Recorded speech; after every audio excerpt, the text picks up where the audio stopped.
Jack Codiga is looking to dethrone longtime politician Alma Adams in North Carolina's 12th congressional district. He joins me now. Thank you so much, Jack Codiga, for being on the program. Thanks for having me, Cameron. So, what inspired you to run as a Republican in a really blue North Carolina district? Yeah, um, I think it's the idea that first and foremost, politics is supposed to be the marketplace of ideas. Um, and I live here. I live in Charlotte, and this is the place that is home for me and my family, and we want it to thrive. So not just that, but just for me, working in a finance role now and previous job and studying it, understanding kind of the peek behind the curtain, uh, just the fact that so many people struggle with affordability, and often that leads a lot of people to want um, to vote for candidates like Mondami or socialism, or you also see conservatives wanting to essentially just do that a little bit less than Democrats. And I've just found that the conversation on the role of the federal government, role of the government in general, is fundamentally off. So, given my experience in finance, I wanted the opportunity to speak to systemic things. I think this America is best when citizens step up and run. I was thinking, oh, I'd like somebody with kind of my values, my ideals to run. And then you just kind of get hit over the head of like, America is supposed to be a place where citizens do that. And that really inspired me to pay the filing fee and do it. What has been your favorite moment so far on the campaign trail? Oh, I think it's the support from people you wouldn't expect. That's been really cool. Whether it be people I work with, just even if people disagree with my ultimate positions, the fact that they say, well, they recognize what I just said. America is supposed to be a marketplace of ideas, and you're supposed to have more conversation than less. That's pretty cool. I think the opportunity to just be able to go up and in front of people and have conversations. But I also think those one-on-one conversations I get to have at lunches, whether it be someone who is in the district, someone that I work with, or I'm friends with, or it's someone I'm meeting for the first time, to be able to hear their story. And you can really see how this position has really given a lot of footholds in the cool conversations. You told Andrew Dunn of Longleaf Politics, he covers North Carolina politics. You told him, quote, "I don't think winning should be the ultimate goal anyways." What is the ultimate goal of your campaign? Yeah, no, that's a good point. That is uh, the ethos. This is kind of the reasoning behind running in a deep blue district, because ultimately, yeah, you can sit there and you can look at the results for the last however many cycles. The result hasn't really changed for more conservative candidates. But I just think a big issue with politics in general is the negotiation happens way too early before the exchange of ideas. I think the fact that how I want to run is I want to say, hey, this is what I believe. Here are my positions. Um, and like, I hope you get behind me. And based on that, I hope I win, rather than doing it the other way of, hey, I want to win. What do I have to tell people to do that? That happens a lot in politics. I don't think that we need to be making that determination when we vote, especially in a primary. So essentially, you don't want to compromise on any core values to win. Now, I think more than anything, um, when people say they hate politics, that's what they hate. They hate that they don't think they're talking to someone who is authentic. Um, so, no, absolutely, it's not worth it.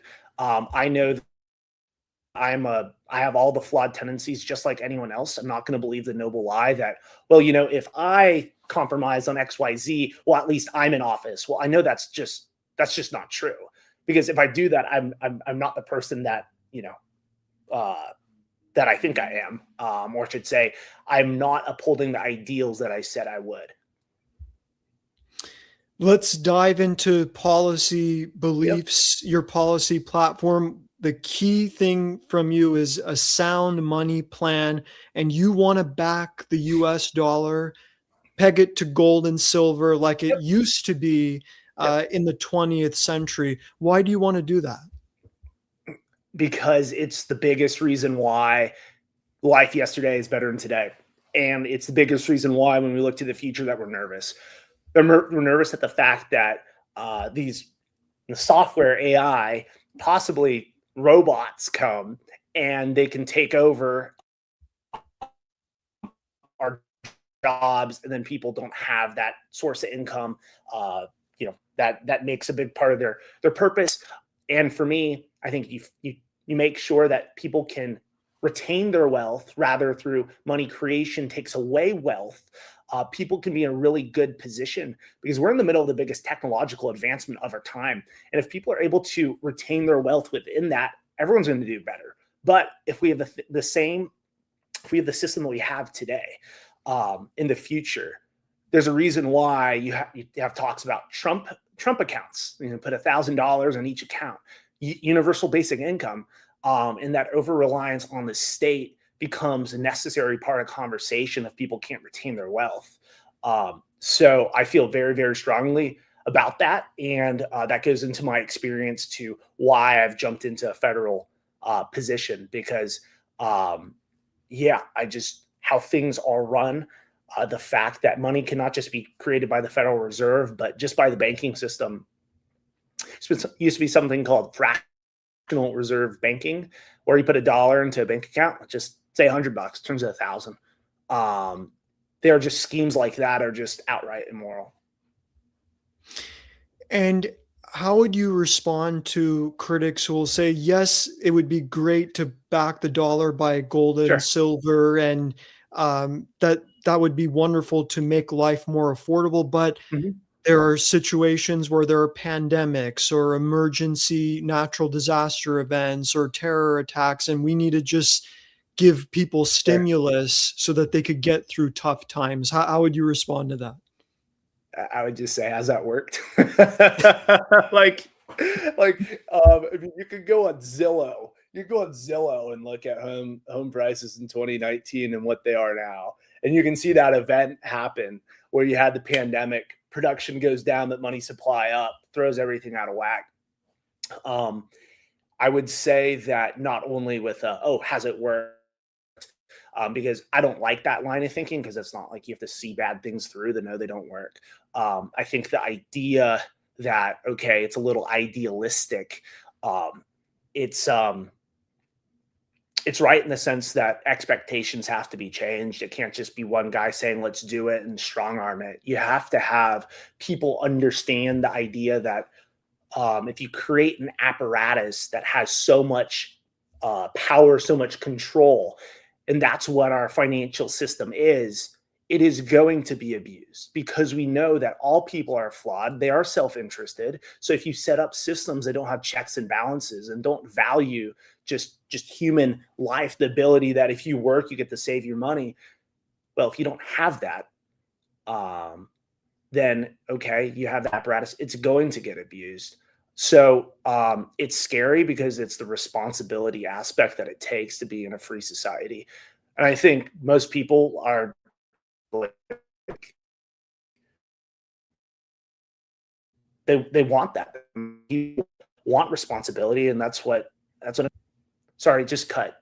You good? Yes, it did it. Are you still there? Yeah. Okay, and you can hear me? Yep. Great. Yeah, it did cut a little bit. So okay, so you don't agree with the line of thinking that in emergency situations, this is the reason why we can't be backing the dollar by gold and silver, because when push comes to shove and it's emergency time, it's just too impractical to go with gold and silver. Well, In I would say the principle behind that is the fact that, like, an exception to the rule. So the exception is like, oh, there's an emergency to the rule of like we should have sound systems. Like that should not trump the rule. Um, and it's living in a free society, easy thing. It's the difference between the Articles of Confederation and the Constitution. I'm sorry. Is it? Do you think it's my Yes, Wi-Fi? I think a little bit. Yeah, it's getting a little bit But cut off. it's You could, like I'm gonna just keep going when that happens. Maybe we should. Um, or if I'm you sorry. could jump back out and come back in, maybe that will help. Does that will? Yeah, it might. It might. All right. Okay, so we're going to get Jack Codiga in a moment. On, I think there are a little bit of Wi-Fi connection issues, but basically, currently talking about the sound money plan. We'll get to Jack in a moment. Let's see if Jack is here. Okay, I think things are now better. This is fun. Remind me where we were. Yes, I felt sound like I money was making plan. I started doing this. Sound money plan. I was bringing up the issue of, well, people will give the argument that when it's emergency time, we can't really back the dollar by gold and silver because we have to just go all hands on deck and take care of an emergency, and it's just too impractical. Hmm. Yeah. Yeah. What I'd say to that is like the exception to the rule can't overrule the rule. Um, and so that's really important. And I think it's worth noting that living in a free society takes responsibility, and it's the idea that you can't be totally quote secure in that type of society versus one where when you have those controls you can have security, but I'd call it the illusion security anyways. And I would just say at the highest level, that's the balancing act that we have to figure out as a society. The Constitution makes clear that you have to have a federal government that can do stuff. You can, like, the Articles of Confederation failed for a reason because you didn't have enough central power. But central power, like, you don't want to overuse it. So I think of this concept I'd like to put as, you call it, quote, minimum necessary force.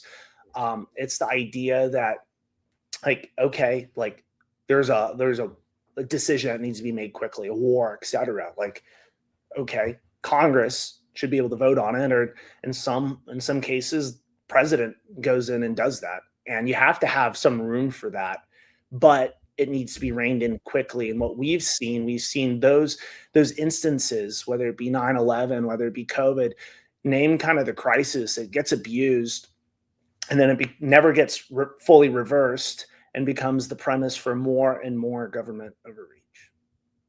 One more question about this, about your sound money plan, then we'll get to the other Yeah, topics. You want to abolish the Federal Reserve. Why?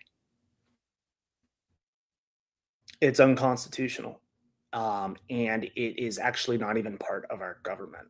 Um, you don't We don't have the authority to audit them. Um, they they are governed by two principles: the idea that we're supposed to have maximum employment and kind of about 2% inflation. Um, it doesn't really make sense. That doesn't constrain anything. I think at simplest, if you have the U.S. Treasury oversee the money, and that is part of the government apparatus, that is much more legitimate than the Federal Reserve. Eliminating the welfare state is another part of Yep. your policy platform. You want to end all welfare programs, and you say, including the godfather of all Ponzi schemes, Social Security. What makes Social Security a Ponzi scheme in your Yeah, view? it's the idea you're going to pay into something, and you, you get money is based on when other people pay into it. So we prosecute that privately, but celebrate it publicly. And yeah, it's been interesting running for the first time. this is where I get the most pushback, especially from like PR perspective. I've gotten whether it be personal texts or just a media two-sentence on me saying I'm mean and want to take away people's livelihood and things like that. Ultimately, I think it's important to remember I'm running to represent District 12, be one of 435 in the United States House of Representatives. And day one, if I get in, unless there's other buy-in, that's not happening. That doesn't mean I'm going to continue to push for something like that. But the big reason behind it is if we want to be in a free society, we need to have reset expectations about government's role. And government's role is not to subsidize or provide welfare. We should live in an economy that that has more people thrive. And the truth is, I don't fault people that are reliant on welfare, on Social Security. We are in a system where life gets worse and worse every year.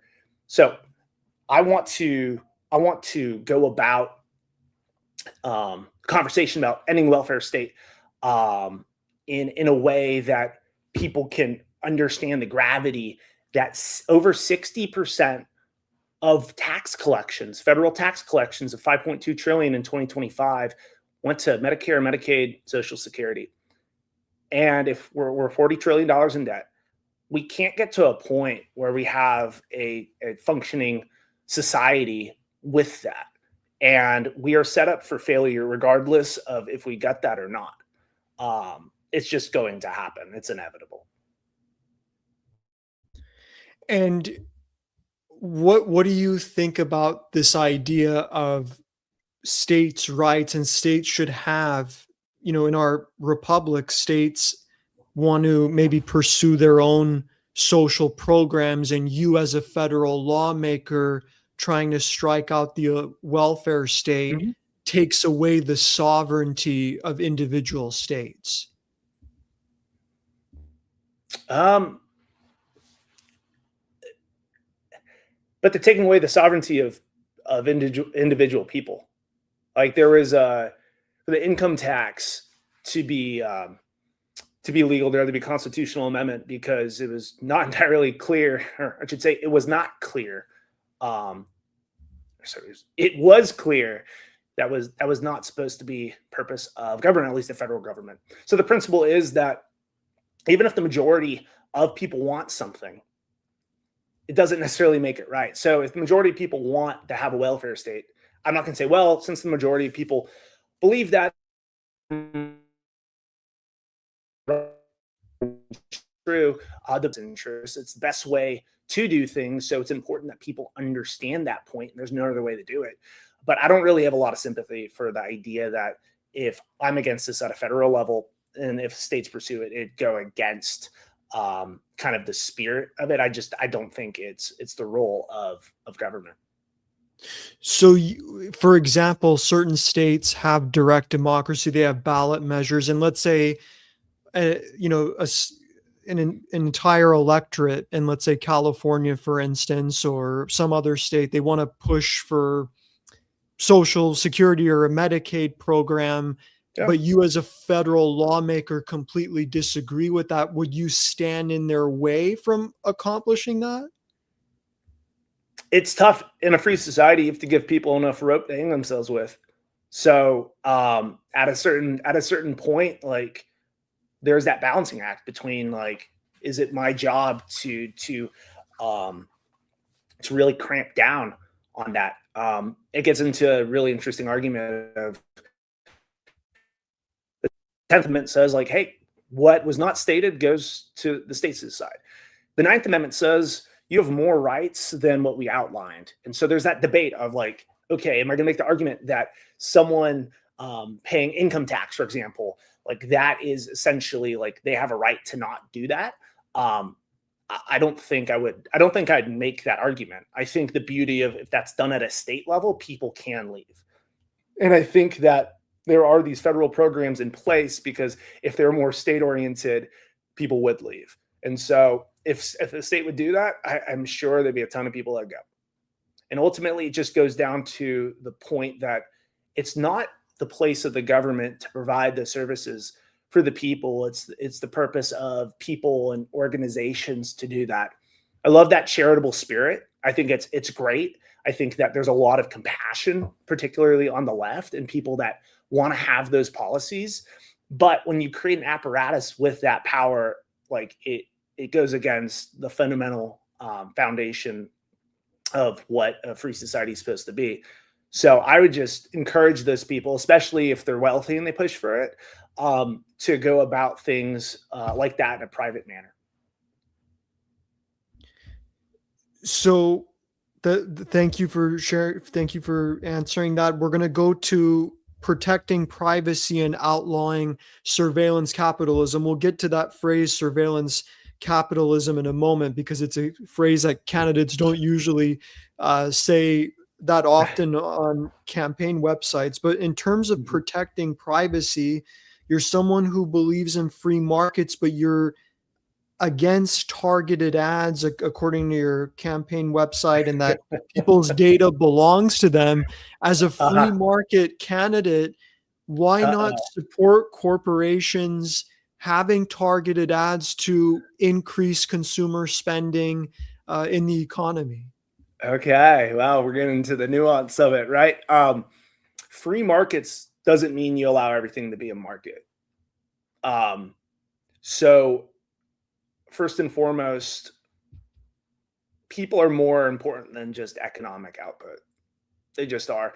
I'm creeped out when I have a conversation with someone about usually an obscure topic, and then like 3 hours later, it's on my phone.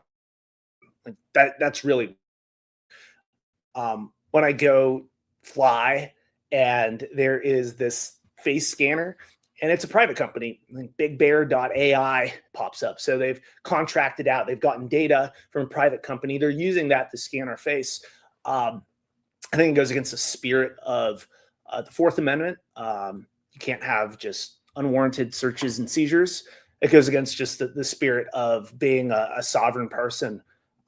Government is supposed to provide for the general welfare per the preamble of the Constitution for domestic tranquility.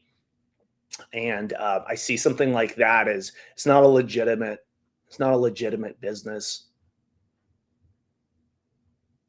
And the argument in favor of, people, national security types, those in the national security apparatus will say, well, Mhm. this makes it easier to detect future terrorists, human traffickers, and drug traffickers. As a potential federal lawmaker, you wouldn't want to have all the tools at the disposal to keep America secure.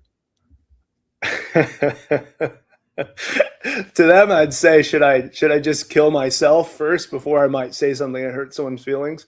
Um, preemptive measures, like you can look back and say, yeah, that's good, but again, like on principle, like that's a dangerous road, that's a slippery slope, and yes, it's important to be able to protect yourself, protect the country, but I don't know. I feel like my phone knows me better than I know me. And knowing that that information can be used in pretty creepy ways. And although things feel pretty fine now, I think the, the the risks definitely outweigh the benefits of that. And again, it kind of comes down to responsibility too. We have to be able to stomach some risk. You use the phrase surveillance capitalism on your campaign website. You're the first candidate where I've stumbled upon that phrase, and I've scoured through many I was going to campaign ask how websites. many, probably 1,000. Too many to count. But maybe there was one candidate, but you were the first Republican candidate to say surveillance capitalism. What is surveillance capitalism, and why Mhm. is it a problem? Yeah, it's the market of your data, market of spying on you and selling it. It's the idea that services, when they say they're free, well, no, it's because you're the product. So just that practice in general, I don't see a basis for at least giving people the ability to opt out of it, right? I think that at the bare minimum, there should be the ability for someone to opt out of that. And you can see some services have a free and then premium plan. I don't know if that now, but I think at the bare minimum, people should have that. I could also understand someone saying like, I don't really care. I want to be connected to people, Instagram, Facebook. So I'm going to do it. But yeah, I don't, there's some things that shouldn't be markets. And what is the best? Is there a certain policy in place that, or a certain policy that you would propose to just shut down surveillance capitalism as a whole, or is it something that you just kind of have to chip away at it? There's no big, policy that will just end surveillance capitalism. Yeah. I think that I think a lot of our roles, people can see like their job, or whether it be it's like they're operating within the system that they have. Um, and so I understand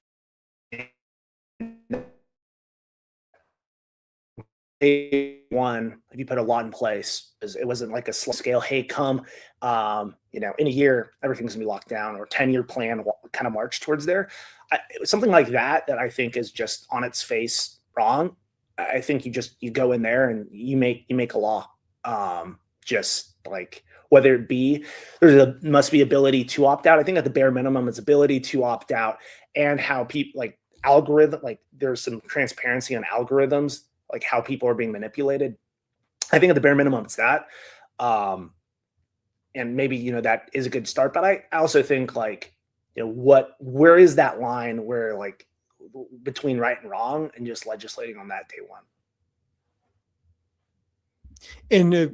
In the fight against surveillance capitalism, you may have to go up against tech titans who completely disagree with you, and they may try to lobby you. How will you resist them? I don't know. Cameron, I'm just the guy. Like, I'm a guy who was friends and family, and I'm meeting more and more people that I didn't know previously that are supporting me, behind me. I definitely don't have the financial wherewithal. I definitely don't have the standing. I definitely don't have the influence as these people. So to go attack that straight on, like I don't completely know. Maybe Palantir will blow this phone up. But I don't know. I mean, I think it's just the idea that like I'm running, and the only way it's worth running is to be transparent in what I believe, my principles, and where that leads me. And how I see it is, if I do anything different than that, then I've lost the plot. That doesn't mean I'm complete hardhead. If I get into the U.S. House of Representatives and one of 435, my job is to be a deal maker. But I'm not going to say that, okay, if I want to get here and there's some zigzags to get there, I'm not going to not say what I believe. So I don't have a big plan. Even if I did, it's probably not best to say it over online platforms. But I feel like at the heart of a lot of these people, they do agree with me. I'm sure they do. Because then to them, like, I don't want to sit here and vilify all these people I truly do not know. But yeah, maybe they would welcome having some restrictions in place in the spirit of not spying on people unwarranted. Well, Jack, I mean, you wouldn't just be, I mean, you say that, you say, oh, you have family and friends and all this stuff, and that you're just one guy, but I mean, if you do get elected, I mean, you'd still be Yeah. a member of Congress and incredibly powerful, and you get your chance here, like every other candidate, to Mhm. give a quote unquote closing statement or your final thoughts. I'm not going to ask anything. The floor is yours. You can say whatever you want. Yeah. Well, I think to that point, Um, I mean, like I hear you, but it is also true that